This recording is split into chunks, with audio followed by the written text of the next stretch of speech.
Emptiness appears barren, yet is infinite fullness. Who acts in stillness finds stillness in his life.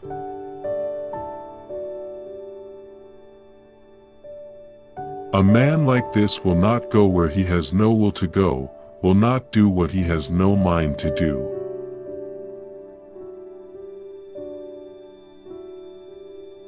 Though the world might praise him and say he had really found something, he would look unconcerned and never turn his head.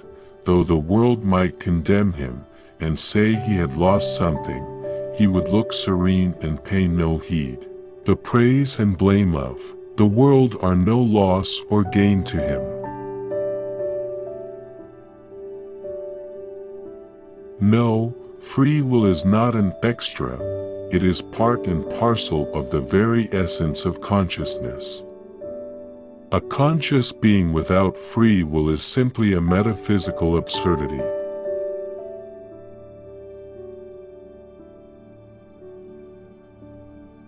The fact is that those who do not see themselves, but who see others, who fail to get a grasp of themselves, but who grasp others, take possession of what others have, but fail to possess themselves.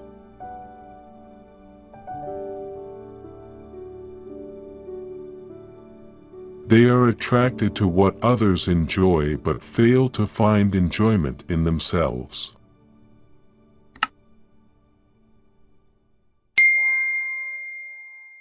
It had not rained here on these north-facing slopes.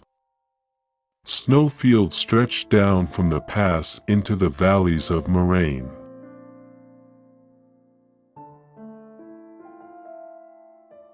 We stowed the wheels, uncapped the sledge runners, put on our skis, and took off, down, north, onward, into that silent vastness of fire and ice that said in enormous letters of black and white death, death, written right across a continent.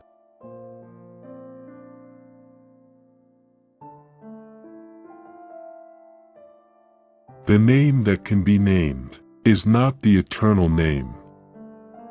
The unnameable is the eternally real.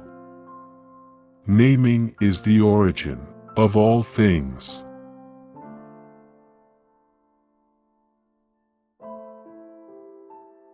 Free from desire, you realize the mystery. Caught in desire, you see only the manifestations. Yet mysteries and manifestations arise from the same source. This source is called darkness. Darkness within darkness. The gateway to all understanding.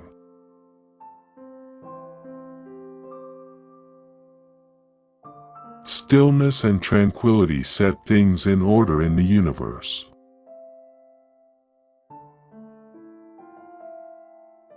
If you show yourself, you will not be seen. If you affirm yourself, you will not shine.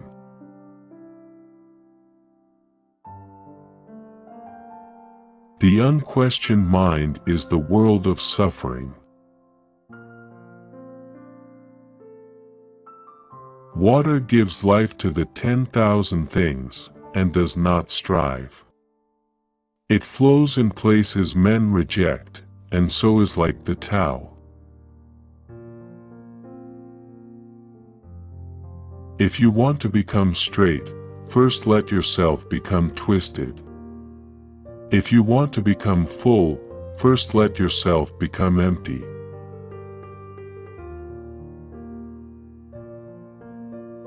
If you want to become new, first let yourself become old.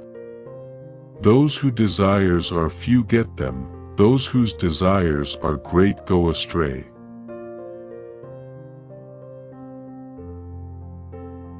We start living in heaven as soon as we leave life, the hell alone. To know and to think we know not, is the crown. Not to know and to think we know is the affliction.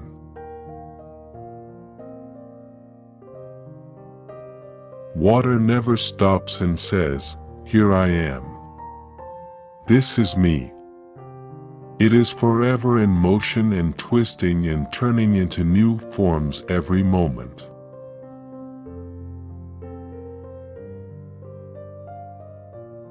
To define means to fix, and, when you get down to it, real life isn't fixed.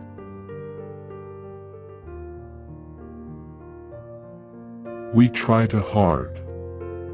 Try to be happy, successful, and popular.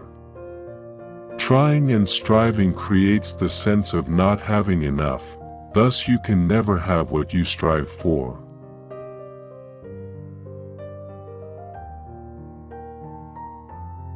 If I were to put words to the encounter, it would be these: I am here, I have always been here, and I will always be here. You are completely known to me, and I love you completely. I treasure this moment with you. This is heaven.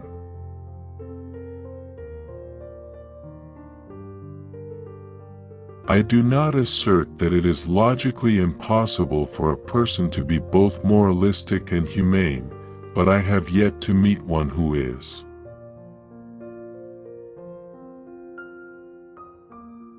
Your Highness, were I to desire to change the world, I could not succeed.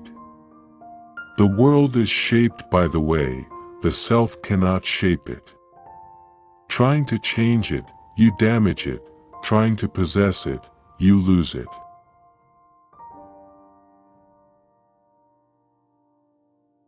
When the wrong man uses the right means work in the wrong way. Do you want to be really happy? You can begin by being appreciative of who you are and what you've got. The breathing of the wise person comes from their heels, while most people breathe only from their throats.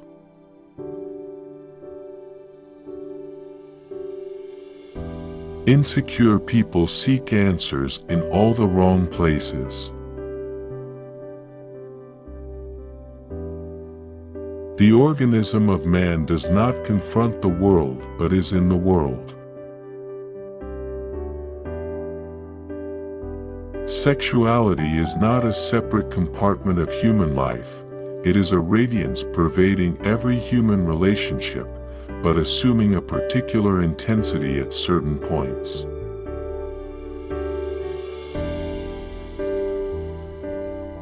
He himself had been quite turbulent in his youth, but a combination of self-cultivation and suffering had changed that.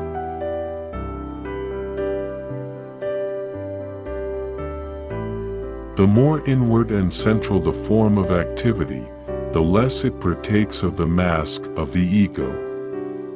To unveil the flow of thought can therefore be an even greater sexual intimacy than physical nakedness.